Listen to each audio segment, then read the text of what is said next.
So the theme of the meetings was that Philippians chapter 4 verse 13. तो फिलिपियो chapter 4 वाक्य 3 में जाएंगे। फिलिपियो चैप्टर 4 वाक्य 13। फिलिपियो चैप्टर 4 वाक्य 13। Paul said, I can do all things through him who strengthens me. प्रेरित पौलुस कहता है जो मुझे सामर्थ देता है उसमें मैं सब कुछ कर सकता हूँ। Said, I can do all things मैं सब कुछ कर सकता हूँ through Jesus Christ who strengthens me. प्रभु यीशु के जरिए जो मुझे सामर्थ देता है। And if God has to strengthen us, God can strengthen only the weak people, और अगर परमेश्वर उन्हीं लोगों को सामर्थ देता है जो निर्बल हैं, so that we can be overcomers. ताकि हम लोग जयवंत बन सके In all things, हर एक चीज में। in all my situations in life, I can live as God wants me to live. मेरे जीवन के हर एक परिस्थिति में मैं वैसे जी सकता हूँ जैसे परमेश्वर चाहता है मैं जीऊं।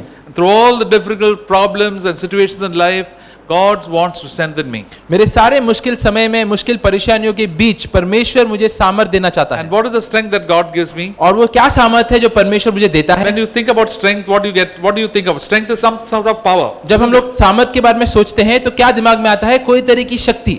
There was suppose a 500 kilo weight is box is lying here. तो यहाँ पे सोचो अगर 500 किलो का वजन रखा है We cannot lift it up. तो हम लोग उसको उठा नहीं सकते। But somebody tells you lift it up. तो अगर किसने बोला कि तुम उठाओ, Somebody, we can just pick it up and lift it up.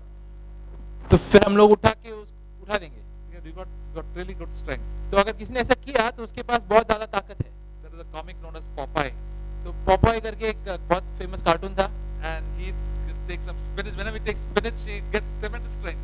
जब कभी वो पालक खाता था उसके अंदर बहुत ताकत आ जाता था He can bash up anybody. He can do anything. और वो किसी को भी मार सकता था, कुछ भी कर सकता था। So whatever our life is, our life, Christian life is a supernatural life. तो उसी तरीके से हमारा जो ईसाई जीवन है ये एक चमत्कारिक जीवन है। It is not of ourselves, it is of God. ये हम खुद से इसको उत्पन्न नहीं करते, ये परमेश्वर से आता है। That is known as the grace of God. और इसी को परमेश्वर की अनुग्रह हम बोलते That हैं। is, grace of God is also known as the help of God and the tremendous strength of God. और परमेश्वर की अनुग्रह को हम लोग परमेश्वर की मदद या परमेश्वर की अद्भुत ताकत भी कहते हैं। That is also known as the power of the Holy Spirit. और कई बार इसको हम लोग पवित्र आत्मा की शक्ति भी कहते हैं। And for that we require it every day of our life. और ये चीज की जरूरत हमें हर रोज की है। Every day, today I require the grace of God. आज के दिन मुझे परमेश्वर की अनुग्रह की जरूरत है। Otherwise I will fall. वरना मैं गिर जाऊंगा। I'll fall into all sin. मैं हर एक पाप में गिर सकता I हूँ। will fail in everything. मैं हर एक चीज में असफल होऊंगा। Without Him I can do nothing. परमेश्वर के बिना मैं कुछ नहीं कर सकता। Many times in our own life we think we can do everything. कई बार हम लोग सोचते हैं कि मैं काफी चीज कर सकता हूँ। And the devil says, yeah, you are confident. और शैतान भी बोलेगा हाँ तुम बहुत ही निश्चित हो। But there we fall flat on our face. लेकिन वहीं पे फिर हम लोग अपने मुंह के बल गिर जाते हैं। Then we have to humble ourselves. Lord, I cannot do anything but by your grace. फिर हम लोग खुद को नम्र करते हैं और बोलते हैं कि परमेश्वर तेरे अनुग्रह के बिना हम लोग कुछ नहीं कर सकते। Why God wants to give us strength?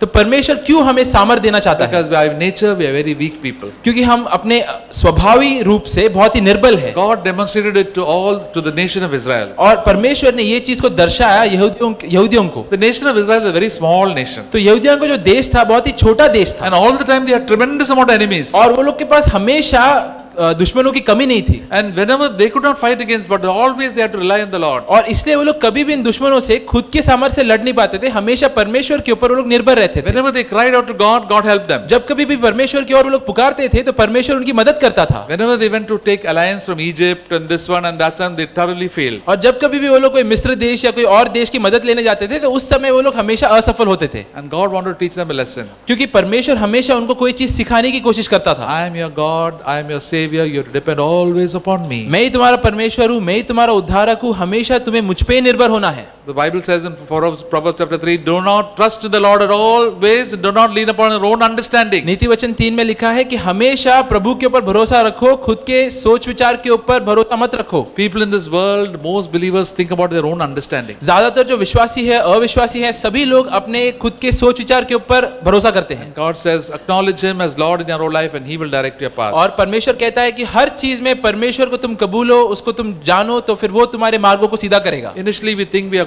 quite okay, but once we go into the different problems in life, we said, Lord, where shall I go? शुरुआत में हम लोग सोचते हैं कि हम लोग ठीक है, लेकिन कई सारे मुश्किलों के बाद फिर हम लोग को ये समझ आता है कि परमेश्वर तेरे सिवाय मैं और किसके पास जाऊं। A godly man will always go to the Lord. एक धार्मिक या एक आत्मिक व्यक्ति हमेशा परमेश्वर के पास पहले जाता है। We sing that song, where shall I go but to the Lord? हम लोग ये गीत गाते हैं, और हम कहाँ पर जाएंगे सिवाय प्रभु के। Neighbors are good, friends are good, but Lord, when I require manna, you and I, the humble, hungry souls, can only go to God.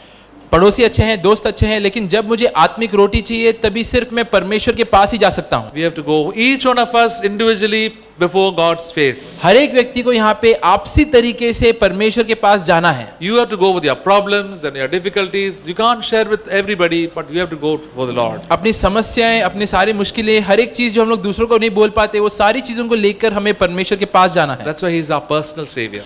इसलिए वो हमारा आपसी या व्यक्तिगत उद्धारक है। We need not go run to the pastor or the elder. जरूरी नहीं कि हम लोग हमेशा पास्टर या एल्डर के पास ही भागे। The Roman Catholics run to Mary. जो रोमन कैथलिक है वो लोग मरियम के पास जाते But हैं। Jesus said that God says there's only one mediator between God and man, the man Jesus Christ. लेकिन परमेश्वर कहता है कि मनुष्य और परमेश्वर के बीच में एक ही व्यक्ति है, और वो है प्रभु यीशु। Anybody can go to God. कोई भी परमेश्वर के पास जा You सकता are a है। child of 5 years, you can go directly and pray to Jesus. तुम एक 5 साल के बच्चे ही क्यों ना हो, तुम सीधे जाके प्रभु यीशु से प्रार्थना कर सकते हो। You don't have any education, you can go straight to the Lord. तुम पढ़े लिखे नहीं हो, फिर भी तुम सीधा परमेश्वर के पास जा सकते The हो, Lord will strengthen you. और परमेश्वर तुम्हें सामर्थ्य देता है। Because every day of our life is filled with problems and difficulties and uncertainties. क्योंकि हर रोज हमारे जीवन में कई सारे मुश्किलें, कई सारी परेशानियां आती हैं। Bible says that we sang in a song, unto thee, O Lord, do I lift up my soul, Psalm 25. जैसे हमने आज गीत गाया भजन संगीता 25 में से कि तेरी ओर मैं अपने प्राण को उठाता हूँ प्रभु। Let not my enemies have overpower me. मेरे जो दुश्मन हैं उनको तू अनुमति नहीं ना दे कि वो मेरे ऊपर जय We पाए। have so many enemies in our own life. हमारे जीवन में कितने सारे दुश्मन हैं, In our spiritual life, we have many enemies. और हमारे आत्मिक जीवन में भी कितने सारे दुश्मन हैं। Which are our enemies? कौन है ये दुश्मन? One is, एक है, the great enemy is the enemy of our soul is, सबसे बड़ा दुश्मन हमारे The प्राण devil. का कौन है? वो है शैतान। that is 1 Peter chapter 5. पहला पत्रस चैप्टर 5, पहला पत्रस chapter 5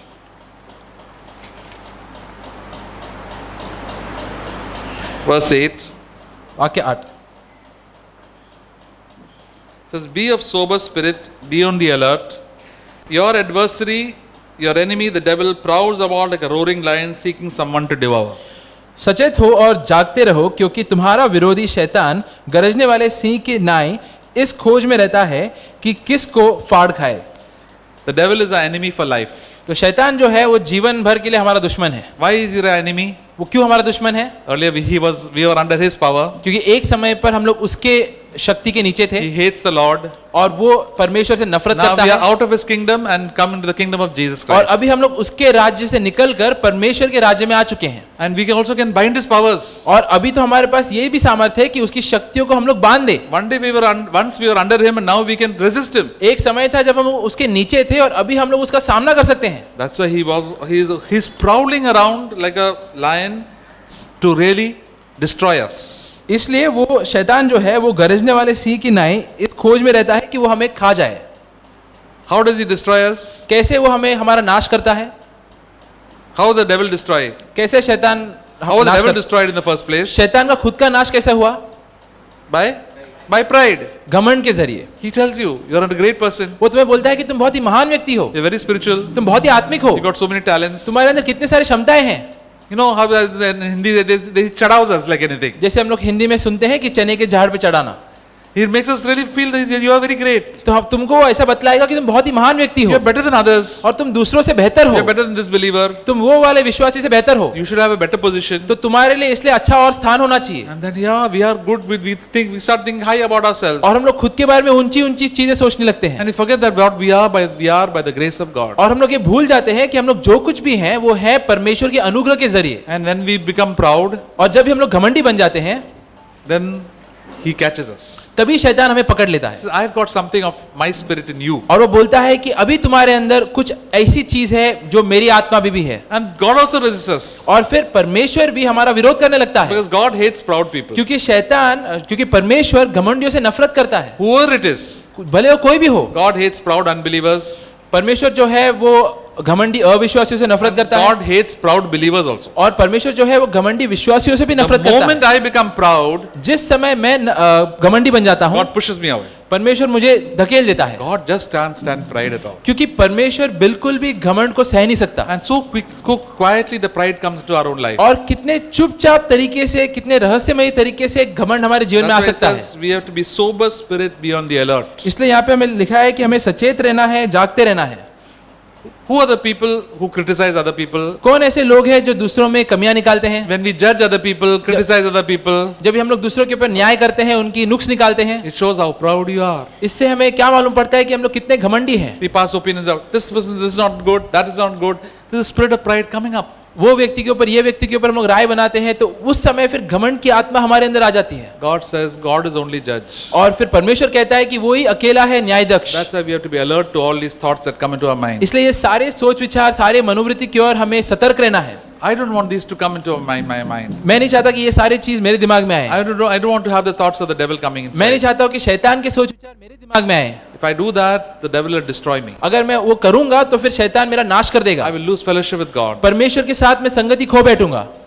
First thing is the devil is our enemy. सबसे पहले चीज ये है कि शैतान हमारा दुश्मन है, And if I have to have power over the enemy, I have to always remain in humility. और अगर मुझे इस दुश्मन के ऊपर सामर्थ्य रहना है तो मुझे हमेशा घमंड से दूर रहना है। One person the devil hates is the humble man. एक व्यक्ति जिससे शैतान बहुत नफरत करता है और वो है एक नम्र व्यक्ति, He doesn't know what to do with the humble man. क्योंकि शैतान को पता नहीं है कि एक नम्र व्यक्ति के साथ वो क्या करे। Because when a person becomes humble, then the devil has to run away. क्योंकि जैसे एक व्यक्ति नम्र हो जाता है तो शैतान को उस समय वहां से भागना पड़ता है, Whenever he prays, God hears. क्योंकि जब कभी भी वो व्यक्ति प्रार्थना करता है परमेश्वर उसकी सुनता है, That person gets tremendous grace from God. और वो व्यक्ति को फिर परमेश्वर की ओर से बहुत ही अद्भुत, बहुत ही ज्यादा अनुग्रह मिलता है, Tremendous strength from God. बहुत ही अद्भुत ताकत मिलता है। That's why the Apostle Paul said, the Lord, God said, no, God gave him a thorn in the flesh. और इसलिए प्रेरित पौलुस के जीवन में हम लोग देखते हैं कि कैसे परमेश्वर ने उसको एक कांटा दिया था उसके शरीर में, And the Apostle Paul, Lord said, Lord, please take it away. 3 times he prayed. और प्रेरित पौलुस ने इसके बारे में 3 बार प्रार्थना किया कि परमेश्वर ये तुम मुझसे दूर ले ले। It was a tremendous inconvenience and difficulty for him. ये बहुत ही मुश्किल की चीज थी उसके जीवन But में, the Apostle, God told him, my grace is sufficient for you. लेकिन फिर परमेश्वर ने उसे कहा कि मेरी जो अनुग्रह है वो तेरे लिए काफी है। Then he said, okay, it doesn't matter. Lord, thank you, Lord, for this problems in our life.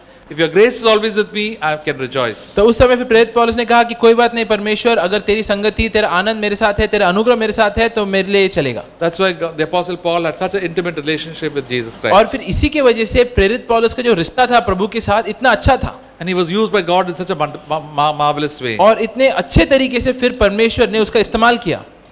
The second enemy is what? दूसरा जो दुश्मन है हमारे जीवन में वो क्या है? Is our own flesh. वो है हमारा खुद का शरीर। Romans 6:14 says, sin shall not have dominion over you. Romeo 6:14 कहता है कि पाप तुम्हारे ऊपर विजय नहीं पाएगा, We are not under the law but under grace. क्योंकि हम लोग नियम के नहीं लेकिन अनुग्रह के नीचे हैं। Sin is the greatest enemy. जो तो पाप जो है सबसे बड़ा हमारा दुश्मन है, It dwells in our own life. और ये हमारे जीवन में बसता है, It dwells in our own flesh. ये हमारे शरीर में बसता है।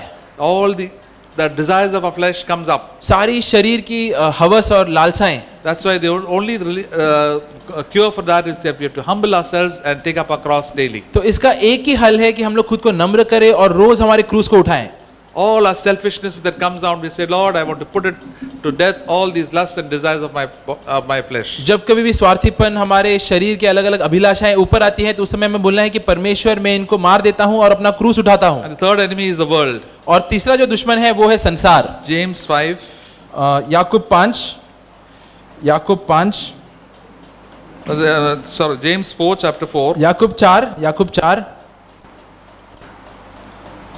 The latter part says, therefore, whoever wishes to be a friend of the world makes himself an enemy of God. Verse 4. वाक्य 4, Therefore, whoever wishes to be a friend of the world makes himself an enemy of God. सो जो कोई संसार का मित्र होना चाहता है वह अपने आप को परमेश्वर का बैरी बनाता है। You want to be the friends of the world? क्या तुम्हें संसार के साथ दोस्ती बनानी है? You want to love the world? क्या तुम्हें संसार से प्रेम The करना things है? of this world? ये संसार की चीजों से प्रेम करना All है the pride of life? या जीविका का घमंड से प्रेम करना है? Then you become the enemy of God. तभी तुम परमेश्वर का दुश्मन बन जाते हो। And if you want to be an enemy of the world, और अगर तुम संसार का दुश्मन बनना चाहते हो then you become a friend of God. तभी तुम परमेश्वर के दोस्त बन जाते हो। Jesus and the world don't mix. प्रभु यीशु और संसार दोनों का तालमेल नहीं बैठता। And the Holy Spirit shows us, see, you are loving these things in this world so much. और पवित्र आत्मा तुमसे कहेगा कि तुम ये संसार की चीजों से कितना प्रेम कर रहे हो। Then if you love these things, you cannot be my friend. अगर तुम इन चीजों से प्रेम रखोगे तो फिर तुम मेरे दोस्त नहीं बन सकते। The more we grow closer to the Lord, the more the things of the world become less and less important to us. जितना हम लोग प्रभु यीशु या परमेश्वर के निकट जाते हैं उतने ही संसार की चीजें हमारे लिए कम महत्व रखने We लगती are हैं। so much attached to so many worldly things. हम लोग कितने सारे संसार की चीजों से हमारा लगाव है। Even simple things like food, clothes, this, that, we are so much attached. छोटी छोटी चीजें भी जैसे खाना, कपड़ा, यही सब चीजों से हमारा लगाव होता है। And how do you know we are attached to that? और कैसे में मालूम पड़ता है कि हमारा लगाव है इससे? When something disturbs or something, we get very upset. अगर इन चीजों का कुछ थोड़ा सा हानि हो जाता है या कुछ ठीक से नहीं होता तो हम लोग बहुत ही परेशान हो जाते The हैं। Lord says these are very small things. Don't bother. They are not important things. Just leave it. तो उस समय परमेश्वर हमसे कहता है कि ये सब छोटी छोटी बातें हैं, इसका कोई महत्व नहीं है, इसको छोड़ दो। Sometimes as believers we can get upset for so many small things. कभी कभी विश्वासी होने के बावजूद हम लोग कितनी सारी छोटी छोटी चीजों के ऊपर हम लोग निराश हो जाते The हैं। more we draw closer to the Lord, these things become less and less important. लेकिन जैसे जैसे हम लोग परमेश्वर के नजदीक जाते हैं उतना ही ये सारी चीजों का महत्व हमारे नजरों में कम होता है। And like Job says, what God has given, God has taken away. और फिर जैसे अय्यूब ने कहा कि जो परमेश्वर ने दिया है परमेश्वर ने वो ले लिया है। And we are happy because I have God. और हम लोग I have God with me. और हम लोग ये कहेंगे कि हमारे पास परमेश्वर है। C.S. Lewis, as were a godly man, he made a good statement. C.S. Lewis करके एक धार्मिक व्यक्ति थे जिन्होंने एक अच्छा चीज बोला था।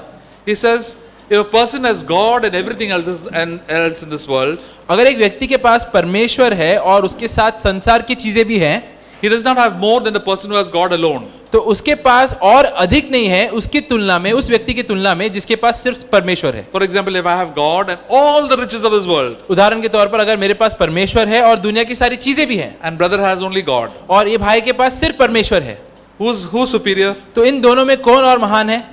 There's no. If we have God, then we are great. कोई भी महान नहीं है, दोनों एक समान है क्योंकि दोनों के पास परमेश्वर है और इसलिए दोनों महान We है। may be extremely rich in this world, but if we have God, then it's equal.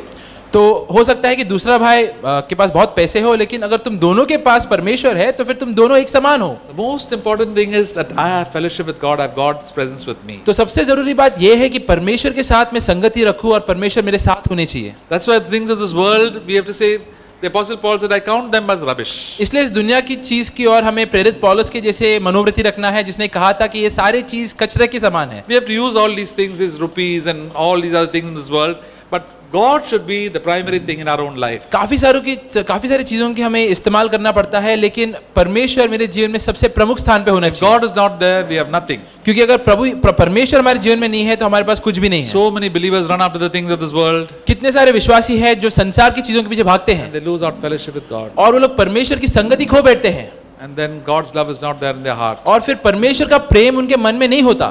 That's why the Lord says, always draw close to God. और इसलिए परमेश्वर कहते हैं कि हमेशा मेरे निकट आओ। In all our problems and difficulties in life, God wants to draw close to Him. हमारे सारे जीवन के मुश्किलों में, परेशानियों में परमेश्वर हमारे नजदीक आना चाहते हैं। God showed His example of Jehoshaphat in 2 Chronicles chapter 20. परमेश्वर ने एक उदाहरण दिया था दूसरा इतिहास चैप्टर 20 राजा यहोशाफात के बारे में।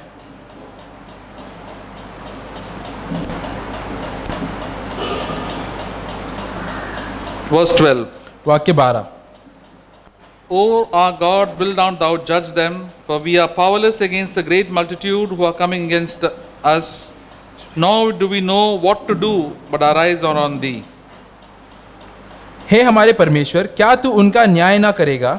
ये जो बड़ी भीड़ हम पर चढ़ाई कर रही है उसके सामने हमारा तो बस नहीं चलता और हमें कुछ सूझता नहीं कि क्या करना चाहिए, परंतु हमारी आंखें तेरी ओर लगी हैं। This will be the experience of everybody who follows the Lord. हर एक व्यक्ति जो परमेश्वर का पीछा करता है उसका यही अनुभव रहेगा। Whenever we follow the Lord, there will be tremendous amount of problems. The devil, the world, and the flesh will come against us. जब भी हम लोग परमेश्वर का पीछा करेंगे तो कई सारी समस्या शैतान के रूप में, संसार के रूप में, हमारे खुद के शरीर के रूप में हमारे पीछे आएंगी। And we can say, Lord, I don't know what to do in this situation. तो उस समय हम लोग कहेंगे कि परमेश्वर मुझे पता नहीं कि मैं क्या करूं। Many times the cry of our heart is, Lord, I don't know what to do. कई बार हमारे मन की पुकार यही होती है कि परमेश्वर मुझे पता नहीं मैं क्या करूं। But what should we do? तो हमें लेकिन क्या करना है? Eyes should be upon God. हमारी जो नजरें हैं उसको परमेश्वर के ऊपर टिकाना है। Psalm 121 says, I will lift up mine eyes unto the hills, from when come my help? My help comes from the Lord who made heaven and earth. भजन संगीता 21 में लिखा है कि मैं अपने निगाहों को कहां पर लेकर जाऊंगा? मैं पर्वत की चोटी की ओर लेकर जाऊंगा, क्योंकि वहां से परमेश्वर की ओर से मेरे लिए मदद आता है। In your troubles and trials, where should you always look to the Lord? तो जब कभी भी तुम परेशानियों के बीच हो, मुश्किलों के बीच हो, तुम्हें कहां पर देखना है? परमेश्वर की ओर देखना है। Help comes from God. क्योंकि परमेश्वर की ओर से ही तुम्हारा मदद आता है। When tempted by sin, जब भी तुम पाप से लुभाए जाते हो, by anger, bitterness, laziness, गुस्सा या आलसीपन, say, Lord, please help me. तभी उस समय हमें बोलना है कि परमेश्वर तू मेरी मदद कर।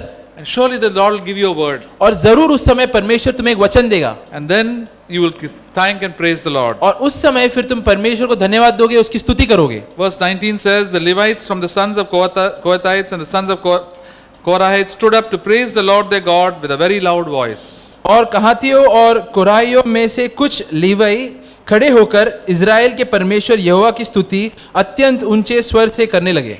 When you are in the midst of the problem, when you look to God, say, Lord, you are great and you are big. I'm going to praise you and thank you. तो हम लोग मुश्किलों के बीच में रहते हैं, लेकिन उस समय हम लोग अपने सिरों को उठाकर परमेश्वर की ओर देखकर बोलते हैं कि परमेश्वर तू सर्वशक्तिशाली है, इसलिए मैं तेरी स्तुति करूंगा। We may be going for an exam or a problem or some sickness. Lord, I'm going to praise you and thank you that your name will be glorified in my life. हो सकता है कोई परीक्षा हो, कोई मुश्किल हो या कोई बीमारी हो, लेकिन उस समय हमें कहना है कि परमेश्वर तू सर्वशक्तिशाली है, मैं तेरी स्तुति करूंगा। That time we don't feel like praising God. लेकिन ऐसे समय में हमें परमेश्वर की स्तुति करने का मन नहीं करता। When do we feel like praising God? परमेश्वर का स्तुति करने का मन कहां पर करता है? When there is nice guitar over here, music and all, everybody is saying hallelujah, praise the Lord, we can do all of this sort of action. तो यहाँ पे जहाँ पे गिटार वगैरह गीत वीत बजता रहता है, तो उस समय यहाँ पे स्तुति और आराधना करने को बहुत मजा आता है। But the time to praise the Lord is not our problems. लेकिन असल में परमेश्वर की स्तुति और आराधना करने का सही समय हमारे मुश्किलों के बीच होता है। Why do we praise God over here? हम लोग यहाँ पे परमेश्वर की स्तुति क्यों करते हैं? So we should go back home to our workplaces and praise God there. ताकि हम लोग वापस हमारे घरों में, दफ्तरों में जाकर वहां पे परमेश्वर की स्तुति करें। That is a true praise and worship meeting. वही असली स्तुति और आराधना की मीटिंग है। The true worship does not take place over here. असली आराधना यहाँ पर नहीं होती। The true worship takes place in our problems and difficulties in life. असली आराधना वहां पर होती है जब भी हम लोग अपने मुश्किलों और परेशानियों के बीच होते हैं। Like Paul and Silas praised God in the Philippian prison. जैसे पौलुस और सिलास ने वो फिलिपियों के कैद में रहकर स्तुति किया परमेश्वर की। With all beating and blood flowing down their this, they said, Lord, I'm going to praise you and thank you that you are great and good and you are powerful. मार खाया था, खून निकल रहा था, लेकिन फिर भी वो लोग परमेश्वर की स्तुति कर रहे थे क्योंकि वो महान था और बहुत ही अच्छा था। But what is our natural reaction? लेकिन हमारा जो खुद से अंदर से आने वाला स्वभावी बर्ताव क्या होता है? What to do, brother? What to do, sister? So many problems are coming in my own life. क्या करूं भाई, क्या करूं बहन, कितने सारे मुश्किलें आ रहे हैं जीवन में। Hi, what to do? Please pity me, pity me. हाय तुम लोग मेरे ऊपर तरस खाओ। And we keep on telling our problems to everybody. और हम लोग सभी को अपने समस्याओं के बारे में बोलते रहते हैं। Say, my God is bigger than my problems. लेकिन हमें कहना है कि मेरा परमेश्वर मेरे समस्याओं से भी महान है। He is surely going to help me. वो जरूर मेरी मदद करेगा।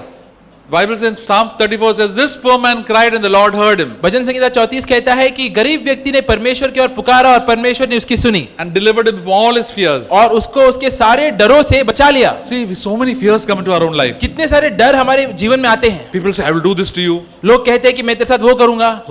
This person will die. या ये व्यक्ति मर जाएगा। Nothing will work for you. ये कोई चीज तुम्हारे लिए काम नहीं करेगा। The devil put all sort of fears. ये सारे डर शैतान तुम्हारे मन में डालता है। I said, Lord, all these fears are come in my fears, Lord, I look to you. तो हमें कहना है कि ये सारे डरों के बीच परमेश्वर मैं तेरी ओर देखता हूँ। God takes away all our fears. और परमेश्वर सारे डरों को हमारे अंदर से निकाल देता है। And then when we praise God, we see the wonderful work of God in our own life. और जब भी हम लोग परमेश्वर की फिर स्तुति करने लगते हैं तो परमेश्वर की अद्भुत कार्य हमारे जीवन में देखने लगते हैं। Then sin will not have dominion over our life. और फिर पाप हमारे जीवन पे जय नहीं पाएगा। It's easy to love people. बहुत ही आसान हो जाएगा लोगों से प्रेम करना। We never lose our temper also. किसी के ऊपर गुस्सा नहीं करेंगे। We'll always be kind. हमेशा दयालु रहेंगे। We'll always be enthusiastic. हमेशा उत्साहित रहेंगे। We'll always come in time for the meeting. हमेशा समय पे आएंगे मीटिंग Because के God लिए, is strengthening us. क्योंकि परमेश्वर हमको सामर्थ्य दे रहा He will बना help रहा us in है everything. और हर चीज में हमारी मदद करता है। Because of God's strength, we are there because of God's strength. हम लोग यहाँ पर है परमेश्वर के सामर्थ्य के जरिए। Apostle Paul said, I am what I am by the grace of God. प्रेरित पौलुस ने कहा, मैं जो कुछ भी हूँ मैं हूँ परमेश्वर के अनुग्रह के It is जरिए। not by my strength. God strengthens me every day. मेरे खुद के ताकत से नहीं, लेकिन परमेश्वर हर रोज मुझे ताकत देता है। So what shall I do now? तो मुझे अभी क्या करना है? Go and humble myself. जाके खुद को नम्र करना Say, है। Lord, I am a sinner. Lord, I have got nothing in me. Lord, only except you fill me with the Holy Spirit. You cleanse me.